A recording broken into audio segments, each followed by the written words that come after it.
Here with us in the studio are NU Bulldogs, Alfred Aroga and Jello Alonino. Good evening, guys. Welcome to Sports Desk and congratulations. Woof, woof, woof. That's Bulldogs, his version of a bulldog. Okay, Bulldogs. anyway.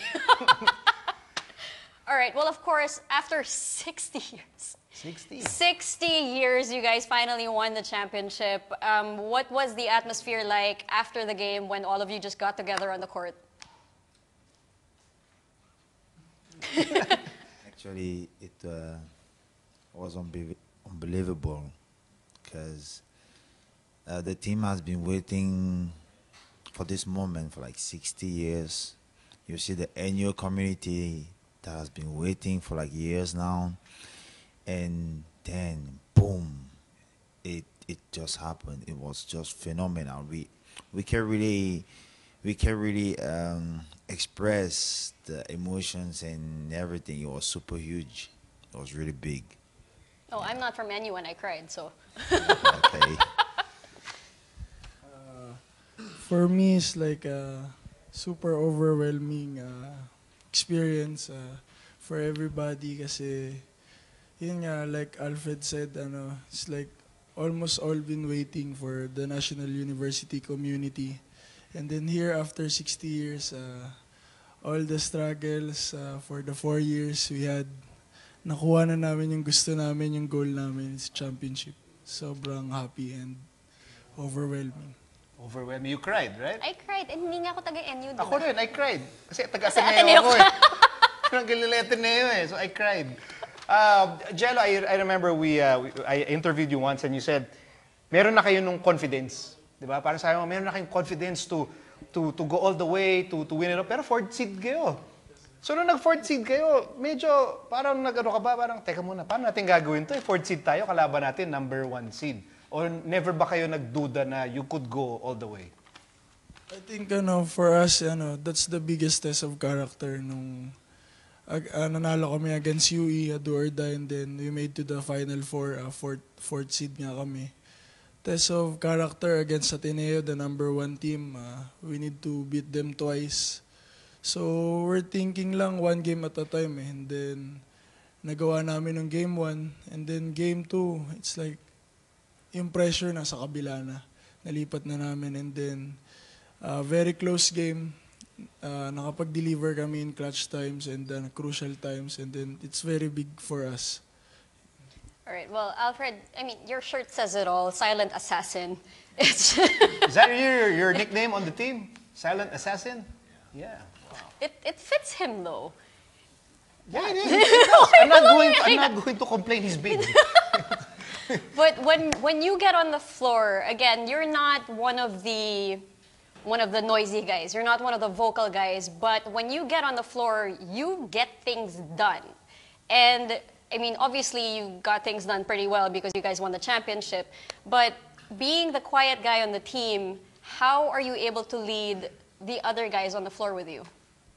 Yeah, this actually is a good question because when I'm out, I just try to like I'm just watching what the guys are doing in, and I sometimes talk to the guys on the bench that, bro, we need your energy, like you guys need to like boost us. So when I go into the game, into the court, I try to translate the energy I have to my teammates. I try to tell them, bro, I was sitting out, this is what we can do, this is how we can do. And I try to boost them up. And every time I feel like one of my teammates is going down or he's out of the game, I make sure to give him to push him some suitable words, as in, bro, I trust you, you need to wait the game to come to you, you're the best point guard. Like I always try to motivate my teammates as much as I can, because the best thing you can have through your teammates is to motivate them. When you feel like they're down, you need to like, because we're humans, everybody needs the boost and everybody needs an approval. Like that's Positive, the way, yeah, positive something reinforcement. positive. So yeah. Jello, I mean, obviously, you are a leader in your own right. Pagdating sa motivation na sinasabi ni Alfred, and of course, your teammates look to you as well. when it comes to situations like, perfect example, Ateneo, how do you guys get together and make sure na hindi kayo magpapatalo kahit na mas mataas ang seed ng Ateneo sa inyo? That doesn't matter to you. You guys will fight for it. Sa akin, we really trust each other, no? Sa bawat isa sa next guy sa amin. Me and Glenn had a big responsibility for this team, leading this team as a veterans like Troy Rosario, Pau Avilona, and Alfred Daroga. We almost the rookie guys. One thing good for us kasi, especially on that moment, everybody was so focused and then, and lahat willing makinig and then, that's the time na makikita mo sa amin na isa lang yung goal namin. You know, what really impressed a lot of people, especially with these two guys, clutch shots. Yes. Clutch free throws, clutch defense from Alfred, clutch three-point shots from Jello. Tapos yung gusto ko kay Jello, when he makes a clutch three-point shot, dead man lang eh. 3 points, wala lang. Wala lang. Na Juno face siya. Oh, parang nag-text lang, ganun lang, wala lang. I mean, but I'm sure deep down, Jello, when you make big 3-point shots, alam ko, may urge ba naman? masaya ka, pero ba't parang hindi ka nag-body bump or wala man lang, yung mga ganun, yung mga pop your jersey, ganyan. Bakit hindi mo ginagawa yun? Siguro, for me, the celebration part, malayo pa. So, para sa akin, hindi pa kailangan mag-celebrate. And then, the last game we had, dun talaga as in parang wild na, sumisigaw na ako. Doon na siya Kasi nagpakawala. nararamdaman na namin na sa amin na yung championship. And then yung face ko na ganun kasi gusto ko lang na parang focus ako and then parang fierce yung look ko na hindi kami magpapatalo. Fierce. Hindi talaga sila nagpatalo. Okay, don't worry. Pwede na kayo mag-celebrate ngayon. Okay na. It's fine. You're allowed to go nuts. But of course, I mean, everyone's talking about this championship from NU as after 60 years. And for the first time in UAAP history, I think that the number 4 seed won the championship. When you make a mark like that in the UAAP, when you make a mark like that in UAAP history, what kind of pressure does that put on you guys to sustain that legacy? Na syempre, next year, iisipin ng mga tao, teka lang, eto na. Last year, Lasal yung iniisip namin. This year, all of a sudden, it's NU. Next year, kailangan pa rin bantayan ng Bulldogs. So I'll try to answer. Did you understand the Tagalog? I'm sorry. Konti lang. oh, nice. Thank you. Okay.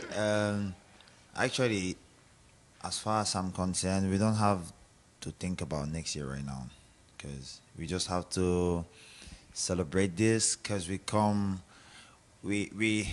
have a story, so we don't have to worry about next year. We just need to celebrate this, and when the time comes for us to think about next year, we're gonna think about next year. And it's true that people are gonna say NU did a lot of history stuff, like we stopped Adamson from doing 25 points, and we did a lot of good stuff this year. But I always say something about, it's true that we're winning and people are talking about us, but the most important in all this is to keep your head up, to stay humble and stay respectful. Because you see, when when you win and when you're successful, you try to like have a big head. You try to be like arrogant, something like that. I don't think real basketball players, I think basketball players are educated people. So no matter what happened, if my teammates, they're watching me, really need to stay focused, humble, and respectful. That's it. He sounds more wise than I am. He's more mature than me. I know. Like, he sounds a lot wiser than I am right now. But anyway. All right, we hear more from the NU Bulldogs when we return. This is Sports Desk. Keep it here.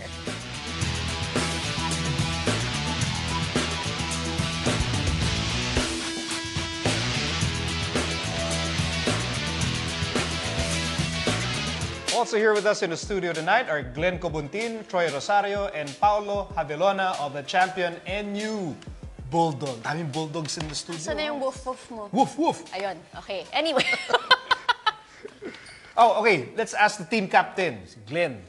Kita mo, napaka-good boy ng dating ni Glenn, di ba?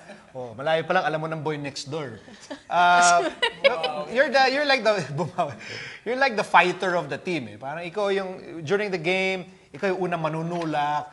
Di ba, pag may away sa team niyo, ikaw yung unang, ano problema mo? Ganyan, di ba? Ikaw na yung tutulakan ng Oo, mga ganun. And then, I know that you had, parang may battle cry ka. Para sa'yo, parang yung never again. Di ba? Ano ba ibig sabihin nung battle cry mo na never again for the Bulldogs?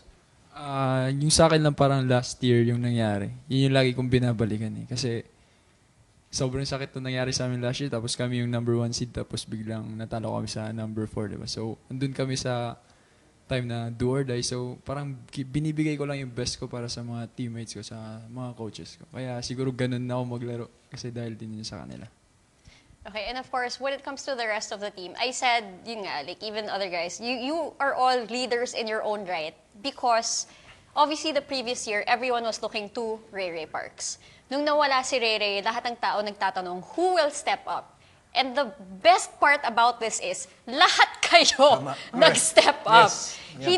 Hindi na naging isang star player. It was the team that was, like, all of you guys were stars. And you had Ray Ray cheering you guys on watching the game. Ano, ikaw, Troy, parang, Sige, parang ganun ba ayaw- naging usapan nyo na, ano, parang since wala na kayong parang superstar on the team, o dapat tulungan na tayo, otherwise wala tayong puputan. Ganun ba naging usapan at the start of the year? Parang ganun na nga yung nangyari. Parang yun yung naging eye-opener namin na lahat kailangan mag-improve. Kailangan lahat makatulong para sa goal namin na makuha yung championship, which is yung nakuha namin. Add ko lang kay Troy, we accepted our role na sa isa't isa may role kami. In-accept namin yon. Tsaka sinet aside namin yung ego namin para makuha namin na yung gusto namin talaga. How instrumental was Coach Eric in setting aside those egos? Sobrang...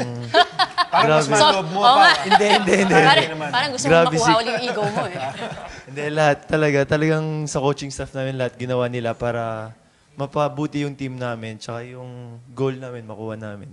Tsaka we promise each other talaga na magbigay namin lahat ng makakaya namin. I wanted to ask si Pao, how did you do it? You know, para ikaw na yung parang phenom stopper, sumang stopper, tolomia stopper. Lahat na ng klaseng stopper, ikaw na eh. Paano ba ginagawa yung ganong klaseng parang one-on-one defense?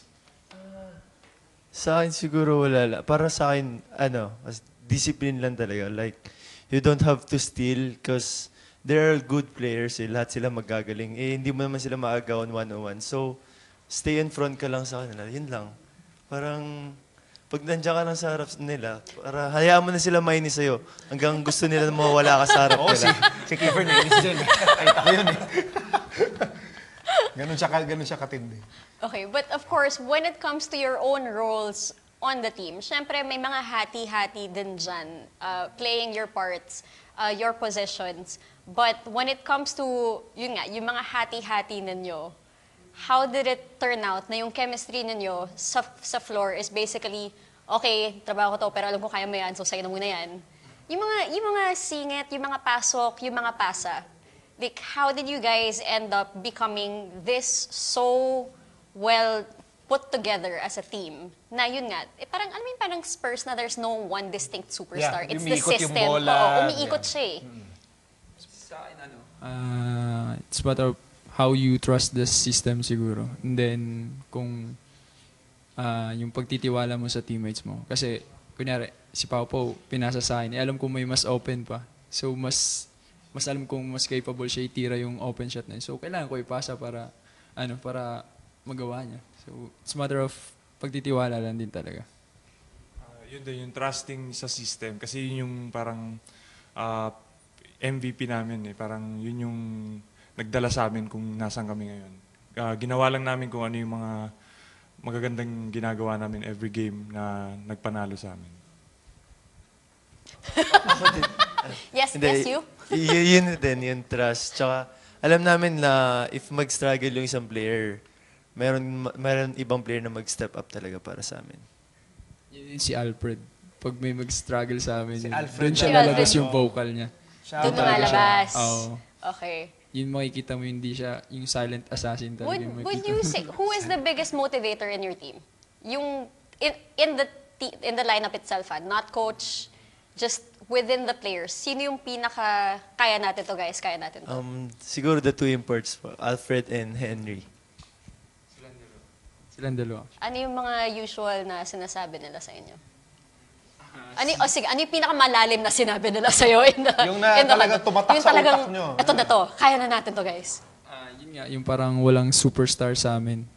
Sabi niya, kung sino mo mag-struggle sa team namin, nasa likod lang namin sila na ipupush nila talaga kami na makabalik kami. Earlier, we asked you to send us your questions for the NU Bulldogs with us here tonight. Here are some replies we got via Twitter. From Alex Cerrado, being an underdog and playing without a star, in what way did these factors motivate them? Jello, Ayan, sino walang sino star. sasagot? Paano kayo na-motivate? For us, yung ganun na nangyari, nagkaroon lahat ng chance eh. We tried to maximize everybody and then na-share namin yung bola. And then obviously, almost all have a break, parang ganun. Especially yung mga position nila, Glenn, di ba? Grabe yung step up nila. Like Pau, Troy. Everybody talaga step up. And nabigyan ng chance lahat ng pagkakataon. From AJ De Guzman, if given the opportunity to be invited for Gilas cadets, will they be available anytime? Oo naman. Wala na. Okay na. Yes, kagad. Dream yan, dream. Dream. Dream. Ito si Troy, pinapapunta nga ni Ping Chris sa ensayo ng Gilas eh. Sabi ni Ping, yung Troy Rosario, pang Gilas Pwede yan. yan, Oo, pwede. All right, that was unanimous. Parang Anyway. wala na isip-isip. From Michael Orlane, are you guys open for Ray Parks Jr.'s homecoming in NU next season? Ikaw, team captain. Ayan, captain, sige. Oo naman, welcome syempre. Ray Parks yun, di ba? Babalik ba siya? Hindi ko alam sa Nakichismis na. Babalik ba siya, guys? Hindi, may nagtanong. May nagtanong na fan. Hindi ko alam sa kanya, pero kung yun yung choice niya, open naman yung community para sa kanya.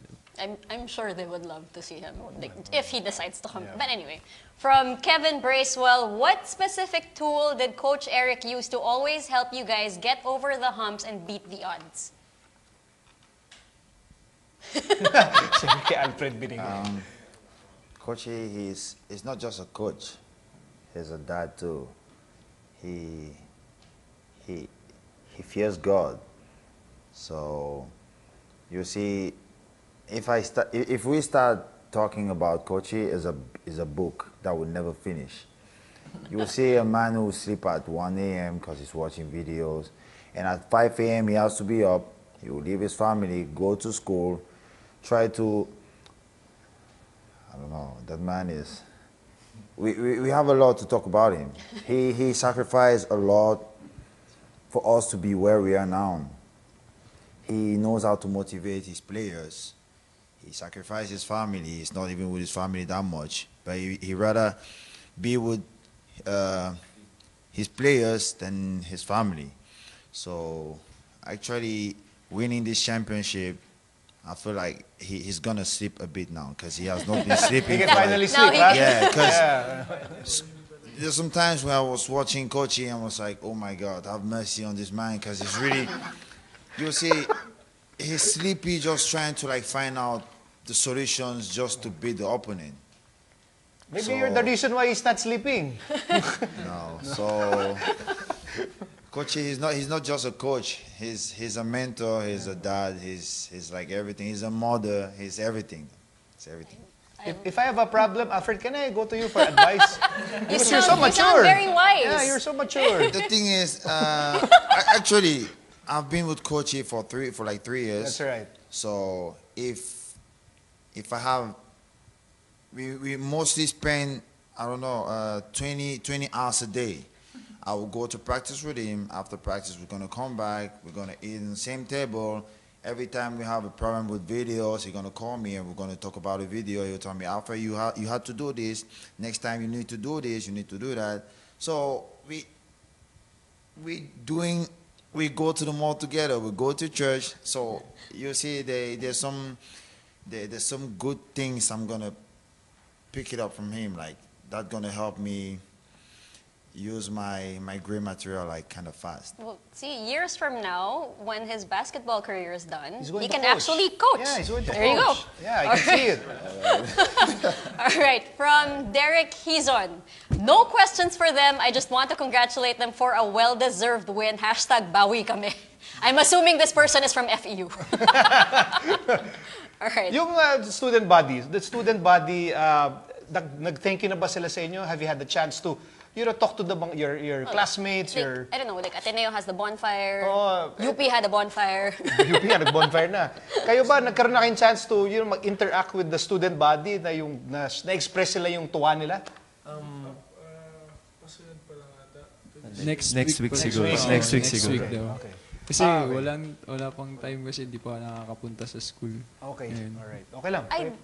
I'm sorry, I'm glad this was brought up because I do have to ask, before the finals even started, you guys got, both NU and FEU got a lot of unnecessary flack na saying, oh, it's not Ateneo Lasal, hindi mapupuno ang stadium. I don't know if you guys were aware of that, but anyway.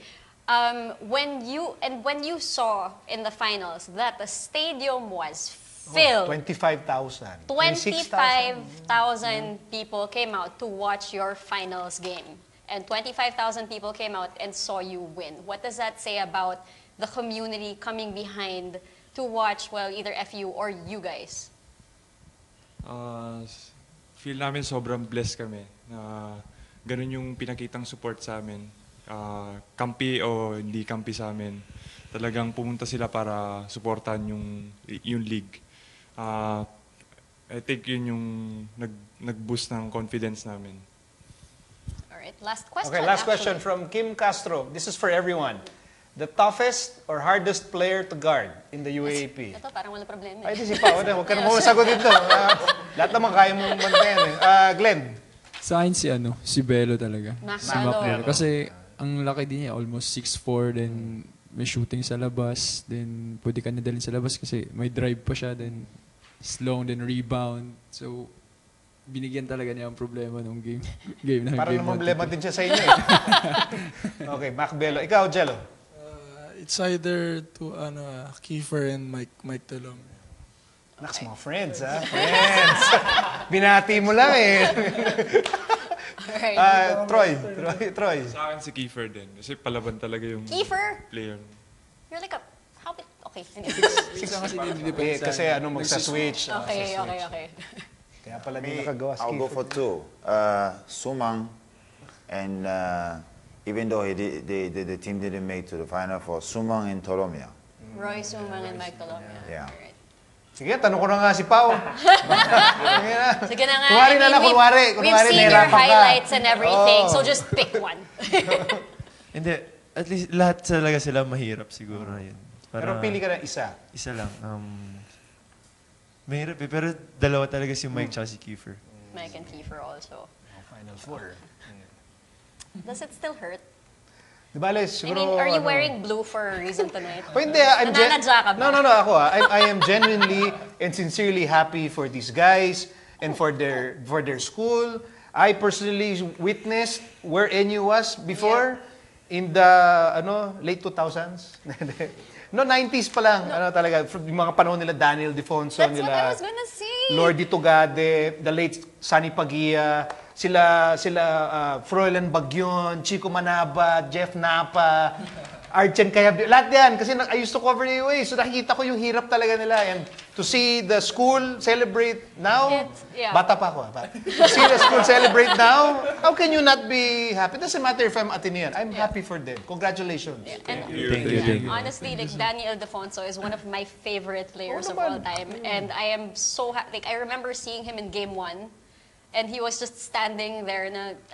I mean, if you play for a school, it's different because your heart and soul is into it. And I know that whoever was in... Hello.